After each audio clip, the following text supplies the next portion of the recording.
Hello everyone, how are you? I hope you're having a fantastic day. This is Tea Time True Crime with Katie Brannon. I see I have new subscribers. Hello, welcome. Sending positive energy to you. Thank you. Thank you so much for checking out my podcast. Whether you're listening or watching, I really appreciate it. Now, this case is actually horrifying, disturbing. This is not a case for just any true crime, someone who is fascinated by true crime. This is a really harsh case. I actually feel that I've changed weirdly as a person, because of the trauma I have read about these past few days of these little boys. Now, any crime to do with children is just horrible, okay? So this case is really special to me because there is a survivor, but I'm telling you, what this kid went through, you wouldn't even believe. So already, good news, we have a survivor. Yay! But sadly, there is a lot of kids killed. Now, already, you all probably know this has to involve with children, so warning, I'm going to be talking about abuse, sexual assault, incestuous relationships. People say pedophilia, but I know as pedophilia. And this story actually was a little bit snippet. They talked about it in American Horror Story in I believe it was the hotel season. They mentioned something like that. Yeah. And then the famous movie Changeling, starring Angelina Jolie back in 2008, I believe. She was nominated for an Oscar. I remember it being a very good film, but for me, a one-time watch. It is extremely distressing and sad. And we're going to talk a little bit about the real Christine Collins, but I'm really going to focus on Sanford. Sanford is the survivor of the chicken coop murders. Now, as I said before, if you're listening to me on earphones, earbuds, what have you, please grab something nice and soft. Have your comfort items, have your popcorn, grab a snack, because this is a long one. I've done a lot of research. I have a notebook, almost like 10 pages. I'm gonna do the best I can to summarize, but honestly, you guys, I have to talk about everything because I will tell you how I got to this story, okay? So a few weeks ago, I was in California. My very dear partner, there was some personal matters with his family. So we were around the area in California, a little bit outside of Los Angeles. Now, what freaks me out is that I've heard about this case from Changeling, and I've heard about this case from Lights Out and True Crime Couple, and I was thinking to myself, I could never talk about this without crying. It's so horrific. Like, it's awful. I'm not even kidding. Please, like, if you have any, like, Katie, I don't know, then don't. If you are like, maybe I shouldn't listen to that, then don't. I will see you on the next one, wishing you positive energy, rainbows, and love, okay? All right. Okay, so when we're in California, I don't know, like, we rode by the desert, and I was looking outside the desert, and I had this weird feeling. I mean, I was really excited to see where my lovely partner came from and everything, but I had this weird feeling. And if you don't know, by the crystals and all the beautiful gemstones and my beautiful energy, I am an empath. I am very spiritual. I feel things. And I felt things in the desert. Now, when I came back home to the East Coast, again, this case happened to me. And I was like, okay, I have to do this case. And when I looked up this case, you guys, it was so horrible that the city in California actually changed its name. Yeah. Weirdly though, apparently the house is still there. Why? I don't even know, but it is. I read people's comments saying, yeah, I pass that house like every day. I'm like, what the heck? That is horrible. But yeah, this crime is so bad that California changed its city. It used to be Wineville, California. Now it's like Mira Loma or something like that. It is close to San Bernardino. Like I said, weirdly, I was around that area, so I was picking up on the vibes. So, all right. Take a deep breath, and we are going in deep about the chicken coop murders, okay? Stuart Northcott. He was born November 9th, 1906. Yes, that makes him a Scorpio. He was a baby that nobody wanted. His mother actually had a death in the family. His brother was only 6 years old when he died from pneumonia. So when the mother became pregnant with Stuart, which his real name was Gordon Stuart Northcott, but his family just didn't want to call him by his first name. They went by his middle name, Stuart. Now, his mother did not want him at all. Like, she tried, when she found out she was pregnant with Stuart, she did everything she could to try to abort that child. Yes, she literally tried to kill her child. She did everything she could have. She got her husband, George, to kick her in the stomach. She was exercising really hard until she, like, passed out. She made herself in so much pain so she wouldn't get pregnant and have Stuart. But as I said, I don't even know what to call him, a monster. I mean, I say monster. Sorry, I already sound too judgmental, but I will get to it, what a horrible, horrible person he was. November 9th, he was born, okay? So his mother, if you haven't guessed it, she was very overbearing and domineering, and she took control of the household. He was very eccentric. They said he had some kind of feminine flair to him. So already they're getting homosexuality vibes. And back then, this is in 1906 he was born. This is in the early 1900s, where sadly and stupidly, they always thought homosexuality and pedophilia were the same thing. Telling you right now though, guys, I hope you guys realize it is not the same thing. Okay, so Stuart was extremely charismatic. He had this flamboyancy about him. He was competent. He was like in charge. He would notice his mother actually beat his father. Yeah, poor George. George was so emasculated by his mother Louise that George followed everything that Louise said. So already a really dysfunctional family. Now, Stuart loved the piano. That was his favorite passion.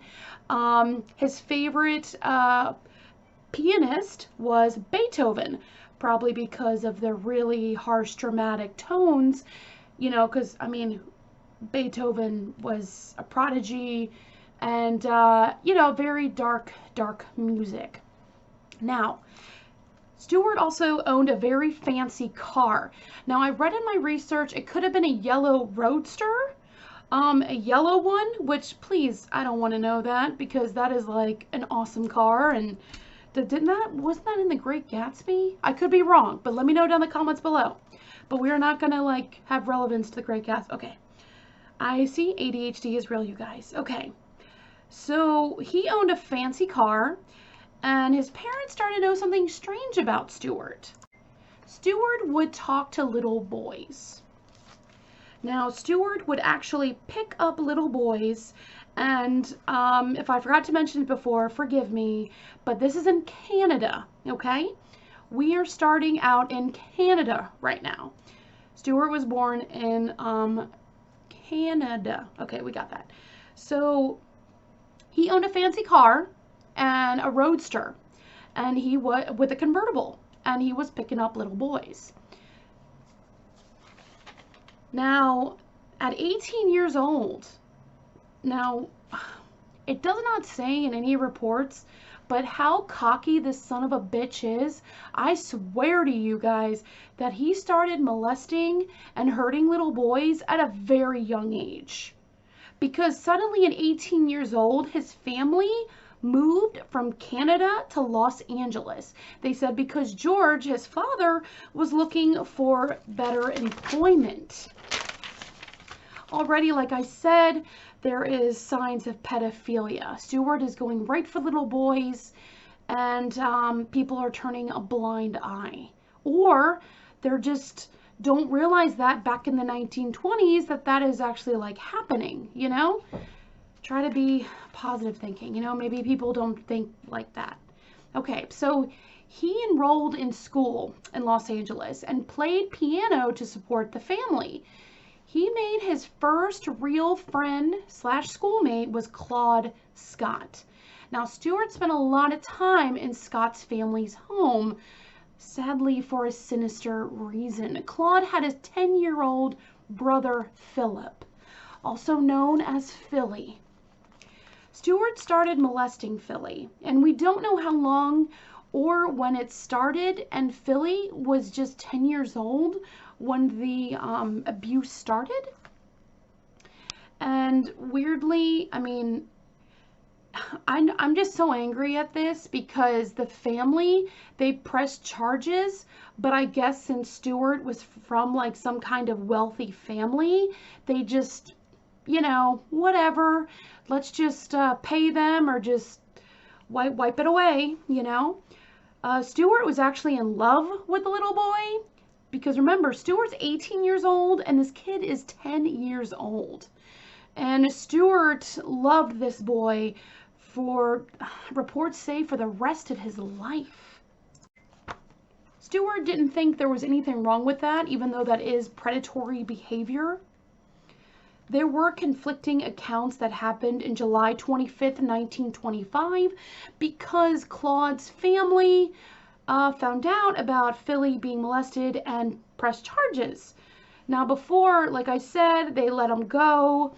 He had probation, but of course, Stewart did get away with his crimes. Yeah. Stewart started working at Ralph's supermarket. That is where he found Walter Collins. Walter Collins is very important in this story because this is what the movie Changeling is about. Quick recap of Changeling. Angelina Jolie does a terrific job playing Christine Collins, okay? She is a mother who her son, he asked to go to the movies. She gave him a dime and said, yeah, here you go to the movies and then come back. Walter never came back. And sadly, Christine was trying to find her son everywhere. And the LAPD actually said, hey, we found your son. I believe it was like 5 months later. And they brought this son to her, and you guys wouldn't believe this. It wasn't her son. It was an imposter. Now, Christine Collins was a single mom, okay, which already is unheard of in the 1920s. So she tried to tell the police, excuse me, but that is not my son. And they were like, yes, this is your son. But what it actually was, the kid was not even the right age. His name was Arthur or something, and he was a homeless kid who got recognized by the missing posters and the media attention. Someone's like, oh my God, you look like Walter Collins. So this Arthur kid, homeless dude, who really wanted to go to Los Angeles to meet his favorite movie stars, conned his way to the police to say, yeah, that's my mom. And yeah, the police, they didn't want to say they made a mistake back in the day. So what they did to Christine, they put her in the mental psych ward. They put her under Code 12 or Conduct 12, which just means difficult. being difficult. Basically, a woman having an opinion of her own and saying that the police messed up horribly by saying, yes, they found her son, but it was not her son. It was until she was released when Arthur grew a conscience and said, yo, I'm not, I'm not her son. So they let her go. Now, the police did get in trouble. They went to court and they were supposed to pay her $10,000 and something dollars. And the money was never paid, actually. No, it was not. And yeah, Christine Collins never received a dime. And sadly, at 74 years old in 1964 of December, she died never knowing what really truly happened to her son. Between me and y'all, okay, whoever's listening, I want to know down the comments below. I don't ever want to put us in this kind of predicament. I don't wish that energy on anybody. But if your loved one was missing, would you want to know really what happened to him? Because what I'm about to tell you is so horrific. Is it better to know that or to know that he just is missing? Okay? Yeah, I want to know what you guys think. Let me know down in the comments below, because this is brutal. So even though okay, so that is Christine Collins. That whole movie is about her trying to find her son and the police like fucking up her life, calling her crazy. And then, yeah, she apparently stayed in the same home and everything. And she never stopped looking for her son, and she died in her 70s. Oh yeah, you think that's sad? We're about to go to real depressed town right now, so take a deep breath and let's go. So in 1926, Stewart approached his father about owning land to acquire a chicken coop ranch in Wineville, California. Now, what I said in the beginning of this story is pretty much, well, I want to know, and in reports that I found out, his mother hated him so bad.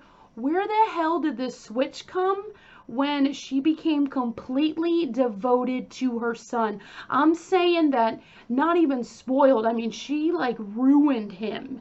And poor George, the father, never had any say in anything because the mother would like beat the shit out of him. You know, it was just like horrible. So basically his parents rarely said no. And they were like wondering, well, why would our son want to open a chicken coop on a ranch? Like, he wants to be a pianist. He wears nice clothes. He gets his nails manicured. Why the hell would he want to work on a ranch? So Stewart was 19 at this point, and his sister, 37 years old, Winifred, she was very close to her brother, and she supported him, okay? Now, Winifred had a son, and he was 13 years old, Sanford. Now, reports say Sanford was like a typical 13-year-old. He like talked back, and he was like, just kind of like a kid who just acts up sometimes. Again, there's mixed reports about that, but again, what I'm about to talk about, no kid ever deserves to be disciplined like this. Like, I'm telling you, I don't care what the hell he did, no kid. Okay. So, like I said, Stewart didn't want to get his hands dirty. So he had an idea to actually use Winifred's son, Sanford, to use him at the farm as a farmhand. He was like, yeah, Winnie, he's like, he can come to my farm. I'm going to enroll him in school. He's going to have such a great time. And then I'm going to give him a job, part-time on the farm, to make him a man, to make him have, to make him like have work ethic. And Winifred, she just believes her brother and believes he has the best intentions. Stewart's mask was real, y'all. It was so real. So Sanford actually didn't like his uncle Stewart. Stewart was immature, childlike, and would actually throw tantrums. So yeah, Sanford was not about this life. He was like, no, I don't want to go. But his mother, which was, Stewart's sister, is like, you're going. This is a great opportunity. You're going with your Uncle Stewart. Now, Sanford had a sister who he loved very, very much, and they had a really, really close bond. And spoiler alert, she ends up a hero too. Yes, Jessie, you're amazing. Love you, boo. So she was fierce, and she actually didn't want her brother to go with Stewart. She did not like her uncle. And the chicken coop was later called the ranch. Sanford's dad was weak, okay? Just like George. Winifred beat her husband too. I mean, I'm like, what is happening? Like, this is insane that the women are beating the husbands into submission. And not just physically, like just screaming at them and demeaning them until they are like nothing. So Sanford's dad was weak, like I said, and he had no say when Stewart took his son. So for a few weeks, Sanford was sleeping on the couch at the ranch. And when he realized how far he was from everyone, he was uneasy. Like, he already from the get-go did not like Stewart because, number one, Stewart was way too close to him when talking to his sister. He said that it looked like an animal trying to get to his prey. Like, that's how close he stood to Sanford. Ew, really, Winifred? Really? Okay. So, as I said, Sanford is staying on the couch for a few weeks. And, he's hungry. All this time, there is food. There is beans, and there is cheese and bread. Well, you know what? There's plenty of food to go around. But Stewart actually eats most of the food. So whatever is left, the crumbs, he feeds them to Sanford. So he already knew, like, what the hell is going to happen to me. This guy is not a nice guy at all. And reports say, out of nowhere, Stewart had a rage and punched Sanford so hard in the head that he knocked him out. Like, just knocked him out on the ground. And then when Sanford was trying to get back up, he knocked him down again. He's like, you need to tell me when you need to get up. Like, if I knock you down, you need permission to get up. Yeah. Crazy. It's oh man. Okay. So already not good. He's already being starved. He's already being abused physically. So one day, a few weeks being on the ranch, the chicken coop, okay, ranch, Stewart offered Sanford the bed. And Sanford is confused because his uncle is an asshole and is like, I don't understand why he's being nice to me. So that night when Sanford was on the bed, Stewart crept in the middle of the night, and Sanford said he felt Stewart's hot air on his ear, and he immediately just started touching him and molesting him, and it was just really, really horrible, sodomizing this poor kid. So as he was doing this horrible attack, he would whisper things into Sanford's ear saying that you like this, you enjoy it. If you tell anybody, no one will believe you. You'll be in jail too for being a homosexual. Yeah, this guy is just a piece of shit. So this abuse went on for a long time. Poor Sanford. He was constantly just, his uncle would flip on a dime and just abuse him. And we're not talking about like just a punch. I mean, he would literally hit him until Sanford said that, like, when you get hit so hard, your whole body shakes. I'm guessing because your nervous system is like fucked up.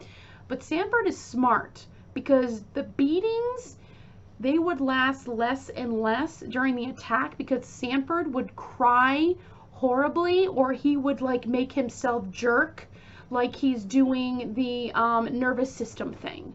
I'm guessing when you shook like that, maybe Stewart's saying like, oh my God, I'm killing him. I can't kill him. I need him as an asset. And the bastard actually told Sanford that, like, I'm not going to kill you because I need you. During this time when the attacks were happening, and awesomely they became less. But weirdly, Stewart would leave in the middle of the night and then come back in the day. And he would come back with little boys. Now, what is really sad is that we do not know the identity of these little boys. We do believe they were Mexican because they spoke Spanish, and it was only, I think, 2 hours away from Mexico. And back then, when Mexicans wanted to get over the border, they had to have paperwork. So there was a lot of illegal immigrants. And sadly, Sanford was an illegal immigrant because remember, he came from Canada. So his uncle would always put that on his head, saying like, you think what I'm doing really bad to you right now? Well, what would happen to you in prison will be way worse. Yeah. The manipulation and brainwashing is mind-boggling to me. So there is this kid, and we don't know who he is. We just know, I think he's 9, 10 years old, and he is broken English. He speaks mostly Spanish. The only thing Sanford remembered was he was saying, you, me, and he really wanted to make the kid escape. But he would have to use a hacksaw to cut through the chains because stupid Stewart, horrible monster Stewart, would fucking like tie the kids up in the chicken coop and torture them in the chicken coop. And remember, this is the rural place in the middle of nowhere by the desert. Like, no one's going to hear you. And if there were neighbors back in the day that heard them, they minded their own business because back in those days, they believed discipline a child is none, it's okay, but it's none of their business. Which again is, if you hear the kids screaming, while I just don't understand people. So this poor Mexican child was being abused. And when Sanford tried to comfort him in the middle of the night, the kid would cry, and he was trying to make the kid escape. But sadly, it was too late. Stewart killed the little Mexican kid. And Sanford just couldn't live with it. He just was like, I need to run away. He goes, I really need to figure out how to run away and get help. But he realized, I have no food, I have no water, I'm bruised, I am broken, because I really didn't want to say this part, guys, because molestation and being sodomized is truly horrible. But it also said in the reports that there were times where Stewart was so angry that he couldn't get an erection, so he would use chicken wire and wood. Yeah, 2x4s. Yeah, so that's really sad and horrific. So poor Sanford had a limp because of all the abuse he endured. He couldn't really sit down or go to the bathroom. Okay, I said I wouldn't cry, okay, but I may lie to you guys. I may cry, sorry. Okay, so anyway, Sanford is trying to escape, okay, because he's like, oh my God, my uncle not only is is an abuser, he killed somebody. I have to get out of here. But Sanford realized there's nowhere to go. There's no food, there's no water. He doesn't know where the hell he's at, and he doesn't know how far he would go. And he only sees maybe one car a day drive past the farm. Yeah, it's really sad. So he did try to escape, and then he went back because he realized, I can't leave. I can't. There's nowhere for me to go. I'm just going to, maybe I could help people, because if he took one little kid, maybe he's going to take more and I can stop him. That's really noble of Sanford. You know, he's only 13, maybe 14 years old at this point.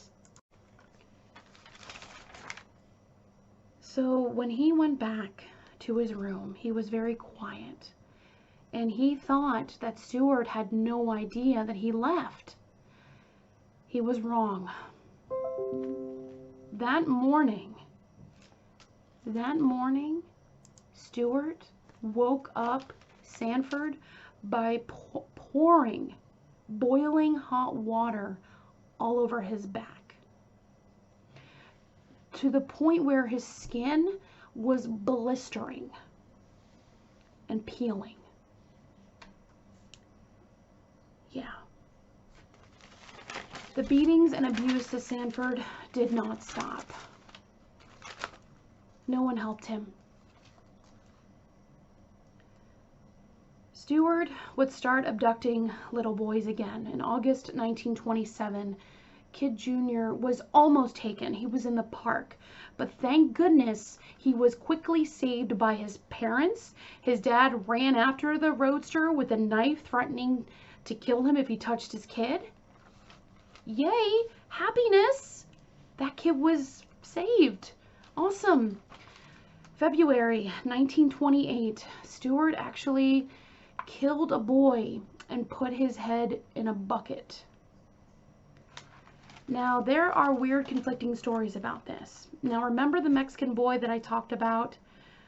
We don't know if it was a little boy that was in the bucket, because another source said that it may have been, sadly, the Mexican father trying to receive his son, but he was murdered by Stuart.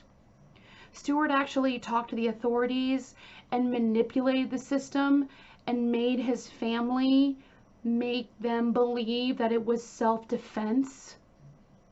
They said something like a Mexican boy was coming after him and he had no choice. He shot him once and he was still wounded, so he shot him 4 more times in the head. How does that make any sense? There is a head in the bucket. The body is God knows where. But yeah, he got away with it. It was self-defense, apparently. Yeah, horrible, guys. I know.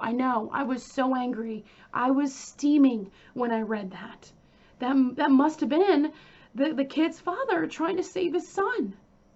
And he ended up being murdered.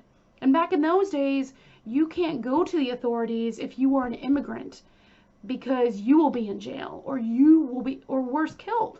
I know. I couldn't even believe it. I was like, oh my God, can people just like treat people how they would want to be treated? Why does that freaking matter if he was, okay, sorry. Whew. So,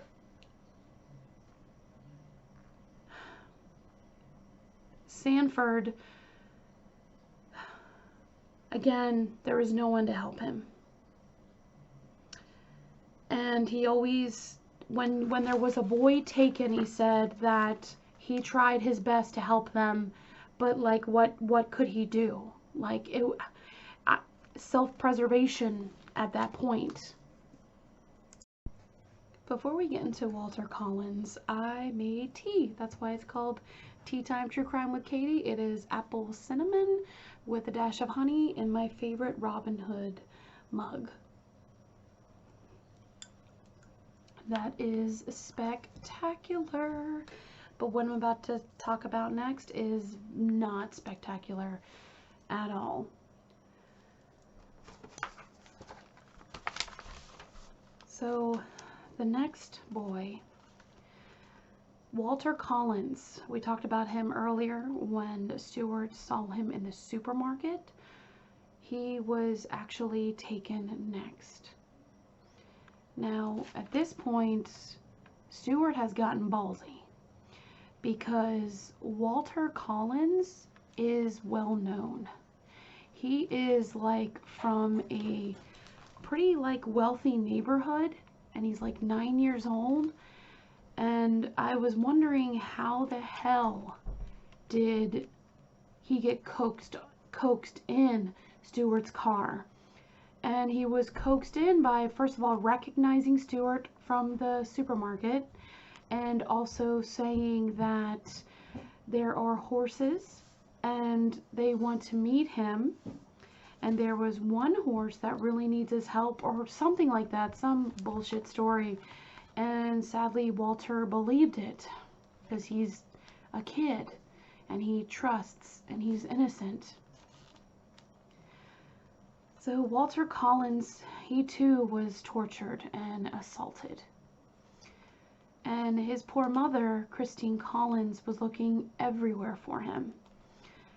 Everywhere.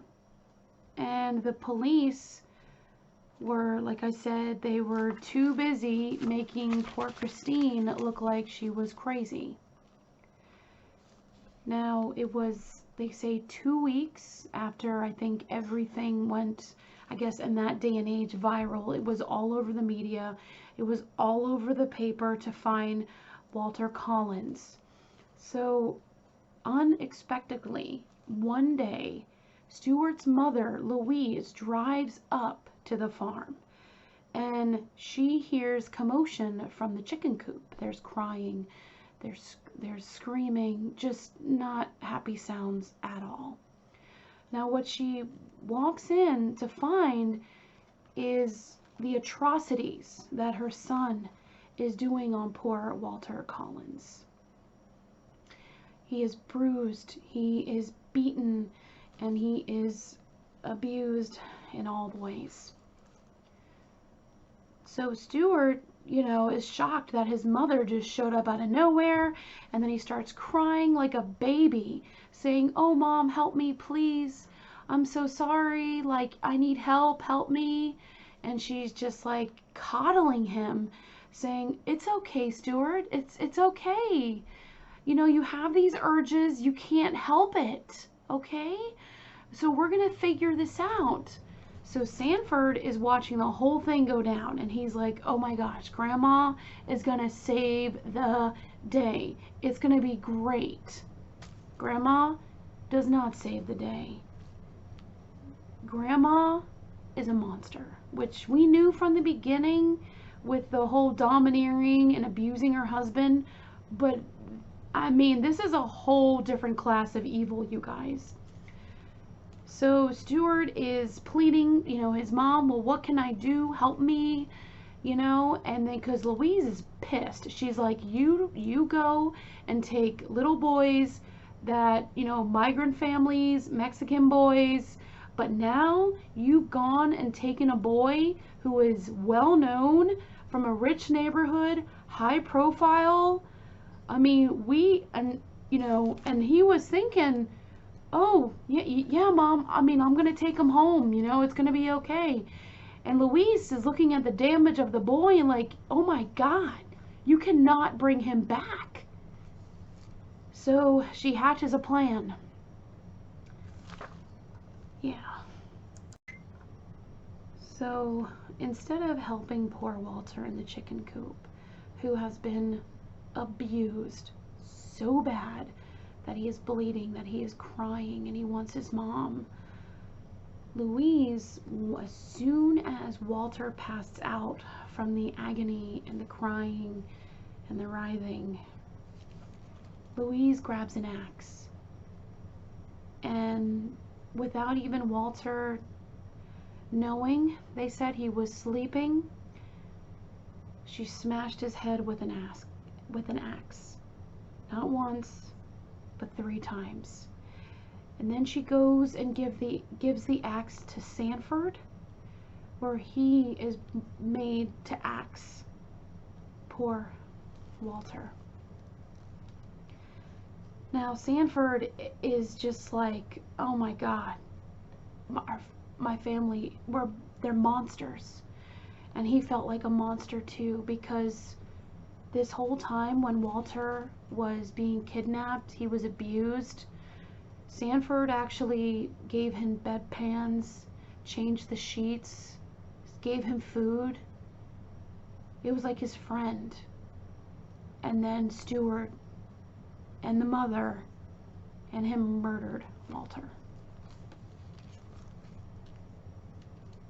And of course, Louise is saying that no more, Stuart. No more. This is done. If any of us are ever arrested, I say that we all were. We all done this murder. So that was a way for Sanford never to talk. And it was horrible because Sanford felt so much guilt because, like I said, he befriended Walter. Well, Stuart didn't listen to his mom. The bastard, he found another couple boys that were actually brothers. In May 16th, 1928, Lewis and Nelson Winslow, they were picked up. They were 10 years old and 12. And you're wondering, well, how the hell did they pick them up? Well, this time, he manipulated the shit out of the mom. And the mom, as soon as she let her boys go with him, she immediately was sick. She knew something was wrong. But back then, there's no phones. I mean, there is, but it's not like prevalent as a smartphone in your hand. She didn't know where the hell her boys were. Like, I mean, I don't know her reasoning. I mean, Stuart was charismatic. He was a con artist. He was a manipulator. He showed a flashy car. He dressed nice. No one ever thought that Stuart would do these atrocities. Like, no one. But he talked to the mother, and the boys were at a boys club. And they struck up a conversation, and he was talking about this awesome ranch. But I'm telling you, any mothers out there, if your children wants to be taken anywhere, you go with them. I mean, don't go with that dude anyway, but if you think it's gonna be okay, freaking go with your children. Like, are you out of your damn... Okay. Sorry. Whew. It's really insane. But I did read that she literally never forgave herself, and she had guilt, like, for a long time, which I don't even want to imagine, you guys. So Stuart did his horrible abuse, and horrible abuse with these two brothers. And actually, Stuart forced the boys to write a letter to their parents saying that they've gone to Mexico to build airplanes and make money, which is like, that makes no sense. I mean, I think he wanted to divert the family and like buy a little more time. So during the boys' stay at the chicken coop ranch, Sanford actually again took care of the boys. They changed their bedding, their chamber pots, they brought their food, you know, and then all of a sudden, you know, he thought, okay, maybe he's gonna let them go. I don't know why. Sanford had hope. He really did. Things were going well. The kids were being very obedient, even after the abuse and everything. They wanted to go home, but they knew screaming and crying and all that would like aggravate Stuart. So they did the best they could to comply. But one day, Stuart went behind one little boy and killed one of the boys, one of the brothers. And then he made Sanford kill the other one. Yeah. June 30th, 1928, Stuart decided to kidnap actually a whole family. So this guy is beyond getting gutsy here. He is beyond getting cocky. Thank goodness though, happy news, you guys. Happy news. Stuart did not kill this whole family. His plan was to kill the mom and dad and take the two boys that were brothers and use them forever how long he liked. He wanted to kill the kids, the parents, so they wouldn't call authorities, and he would have the kids, like I said, as long as he liked. and he was supposed to get Sanford to do some kind of a ruse or something to make the parents believe that, yeah, you come work here, your kids can work here, I'll offer you jobs. It just seemed too good to be true, but this family was desperate and they didn't think anything of it until Sanford acted a little funny. And immediately the family was tipped off and they demanded to leave and go home. And that's exactly what Stuart did. They dropped him back. Now, before, Stuart was so angry at Sanford, Sanford knew that I'm gonna die. He's gonna kill me now because I stopped his evil plan, okay? But thank goodness his sister, yes everybody, Jessie, let's raise your hands up for Jessie. Jessie showed up to actually check on her brother August 1928. She received a letter from him and the handwriting was so bad she could not believe that he was actually going to school. She actually thought, wow, his handwriting didn't improve at all. He must not be going to school and he's probably being forced to work on the farm. But man, she knew something was wrong, okay? She knew because by then, Sanford has been 2 years on the chicken coop ranch.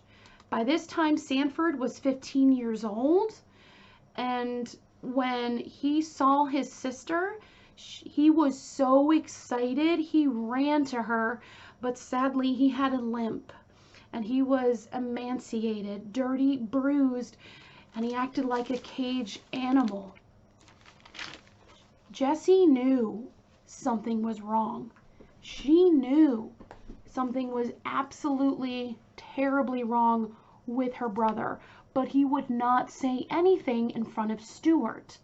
So what Stuart would be like, oh, welcome, I'm gonna take you sightseeing, you know, to California, I'm gonna take you here and there, but you know, he did have his suspicions that he would talk to his sister, so he made sure that they were not alone together, like he was with them every single chance.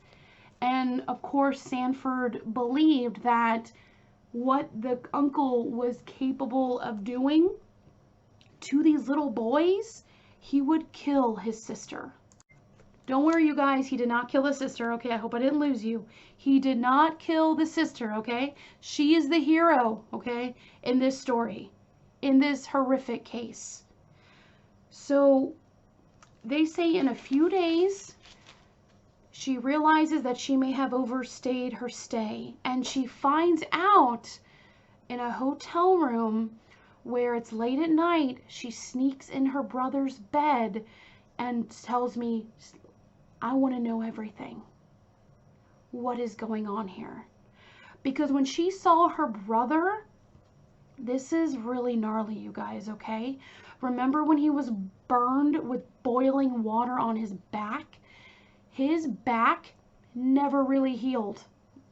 Yeah, because when you put petroleum jelly on a burn, which do not do this, it apparently keeps the heat inside of the wound. It does not heal the wound. So he was thinking petroleum, I don't know if it was a sadistic thing, another sadistic thing that his uncle did to him, but he did not know that petroleum jelly was not helping him. He was so sore and hurting. So when he was seeing his sister, he was filled with so much sweat that his bruises and his blisters from his back were showing through his shirt. So yeah, Jessie is freaked out and wants to get her brother the hell out of there. So she devises a plan. She's like, listen, in a few days, I'm gonna give you money and you're gonna go to the bus stop. I'm gonna tell you where it is. And then after the bus, you're gonna go to the docks, okay? And then we're gonna go back to Canada and I'm gonna get you out of here, okay? So they didn't know what else to do. They decided when she found out about the abuse, She knew she had to get her brother out of there. So what does she do? Her last resort? Call her grandpa. He's the closest one. Call George. And when she talked to her grandpa, when she talked to George, there was pleading in her voice to help her brother, to help his grandchild. And he listened. And he's like, okay, let's do it. I'm going to sneak Sanford out, and I'm going to drive to the bus stop, and then it's going to drive to the docks, and then we're going to go, and then you're going to go to Canada. Okay, you're going to get him out of here. Sadly, that does not happen. When Sanford is, when the coast is clear, okay, and his uncle is doing something. I don't know if he's sleeping. It didn't really say, but he had a chance to get out of there.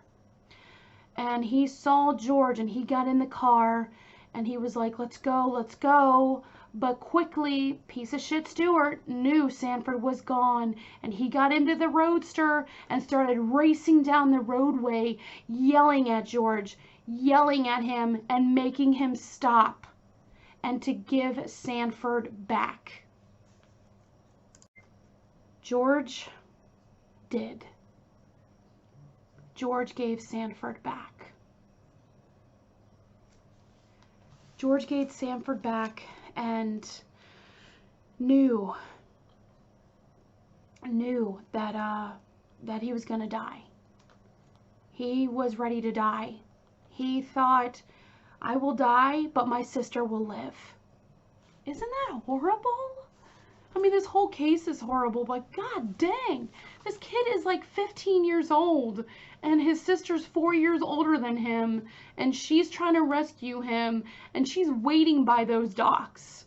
And finally, people are yelling at her, like, get on the boat, get on the ferry, or whatever the hell she's going, and she had to go back on there, broke and heartbroken. And she was like, I will save you another way, brother. So she went to Canada and got the authorities there. And sorry, I wrote all of this. Yes, okay. Yes, she went to Canada, sent a telegram to authorities on August 30th, 1928 to Detective Chester, where they quickly went to the ranch. And guys, it's not really quickly like today's. I mean, this is the 1920s. This shit may have took days, okay? So when Sanford was taken, okay, back to the ranch, Stuart knew he had to get the hell out of Dodge. So Stuart packed everything up, sold and liquidated everything to escape back to Canada. And yeah, so Sanford thought, oh my god, where is he gonna take me? Where is he gonna take me? But then he said when he saw all the snacks in the front seat, he knew he was not going to be going with Stuart. Authorities rushed to the chicken coop farmhouse, and where they actually went to the house and they saw it was empty, that someone left in a hurry, and they searched all around until one police officer is like, what's in that hen house? There is a hen house with a lock on it. So they broke the lock off on the door, and they saw a horrific sight. They saw a boy who was motionless. That was Sanford, and he was curled up into a ball. The police thought they were picking up a dead body. And honestly, Sanford was alive. He was skin and bones. He looked up at the officers and started crying. So by the time he arrived in hospital, it took him 3 weeks to actually regain his health and talk to the police. He actually told the police where the bodies were. Stuart was arrested September 19th while trying to buy a room on a steamship in Canada. His trial actually began January 2nd, 1929, where he acted as his own attorney. What is it with psychopaths and serial killers that act like their own attorney, like Ted Bundy? Like, what the? It's nuts. I can't imagine. Poor Sanford has to go to trial, face his abuser, abductor for years, okay?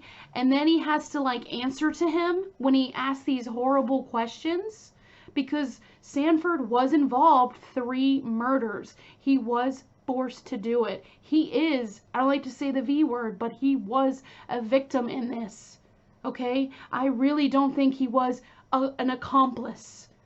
Now, Stewart made people believe, like, no, he helped me kill these boys. He helped me do this and all that. But thank God the courts did not believe him and knew that Stewart was just a horrible human. But what was amazing was Sanford, actually, he was afraid in the beginning at the trial, but he grew some kind of like, he had energy. He wanted to lock his stupid uncle away and made sure he wouldn't hurt anybody else. And that's exactly what happened. So Stewart was executed by hanging, but when he was on the way to be hung, he said to the executioner, will it hurt? Oh. And also, they wanted to put a cloth over his head, and he apparently is like, don't do that. And that is like scary karma, because his little boys that he hurt and tortured, those were some of the phrases that were said during the attacks, according to Sanford. So this is what's kind of wild. Okay, this is where like the police, I don't want to say did the right thing, but this is what happened. During the execution, it took Stewart to die 12 minutes. When you were hung back in the 1920s or any kind of execution, it's usually quick. They put a noose around your neck, they put some things like steps on your feet, and they kick it and, you know, your neck's broken, okay? With this guy though, hell no. Hell to the gnaw. It took him 12 minutes to die. Like, people were holding his feet up and down, like, for him to really, really suffer, because being like an abuser, a pedophile that hurt these kids, I'm sure the policemen had families, little boys, and they did not like the monster. But they said it was just technicality, you know. But like, I don't know. Let me know down in the comments below if you think it was done on purpose. This is what's going to surprise everyone. Stewart was executed, right? But he was only 24 years old. Yeah, 24 years old. Like, what? You sadistic son of a... Happy time. Sanford was alive. He survived. And he was sent to, I believe it's the Whittier State Former School. Now, that sounds kind of bad, but it actually really helped him through his trauma. He actually met really great people. And he actually served in World War II. He is a decorative World War II veteran that survived. Yes, he fought for, yes, Canada, Canadian country. Yeah, it's, he was also married, you guys. He was married in 1935 to June McGinnis, and he actually stayed married until death. He died in 1991, and when, this is kind of like wild, okay? So June and him, they wanted to have children. And apparently there's 2 sides. So one side is, sadly, June could not have children. And the other side is that where Sanford came from, he did not want to have an offspring that had any kind of blood, like, you know, like Louise and Stewart had. So they really wanted to adopt. And they did. They adopt 2 boys. And they were not infants when they were adopted. They were at the age where no one would adopt them. And he was a very loving father, a really good man. There was a time where the press was found out about his story, and I can't remember why they found out. It was so random. Like, I guess he was in town or something around that area. Who knows? But anyway, his story was about to break. So he had to break it to his oldest son what happened to him on the chicken coop farm. Now, his son actually wrote a book saying that his father was a hero. But his father died with the guilt of not saving those boys. The father never ever forgave himself. And yeah, that is really sad. And when the book was published, like I said, the father passed away before seeing his son write a book about his life. Yeah, so that was really, really sad. The Whittier State School, they said that they were scared because of the abuse that Sanford had, you know, that would happen with the boys, that it was going to be maybe a repeat because apparently traumatized, abused victims will traumatize and abuse others, but with Sanford, that never happened. It was you know, a happy ending as much as it could be. And I just want to say to the boys out there that are unknown, because there were Mexican boys that we don't even know about who was tortured and killed and met with a horrible death. They claim that he killed 4 people, but then it's going up to maybe 20 or 30. We do not know. But we do know that this case is solved. And I send healing energy to the families involved in this horrific case. And the little boys, you are never forgotten. You are loved. And I am so, so sorry what happened to you. I really send positive energy and good vibes, and know that though you are gone, you are never forgotten. And, oh, sorry, I said I wasn't going to cry. But yes, let's take a moment and just wish positive energy, because this story is really rough. And I just want to say thank you so much for listening or watching. I really appreciate you. Please stay safe and know you are loved and cherished. And also remember, you're doing better than you think. Until next time, guys, I will see you later. Bye-bye.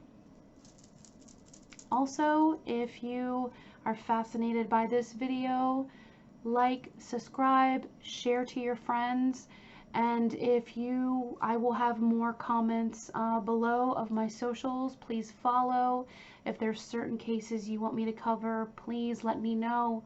I gladly, it's not just me being the voice for the voiceless. Remember, it's you guys too that are just hearing this, because remember, no matter what happens, you make a difference. It's not just me, y'all.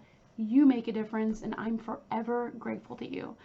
All right, that's my time. Cheers, and bye, guys.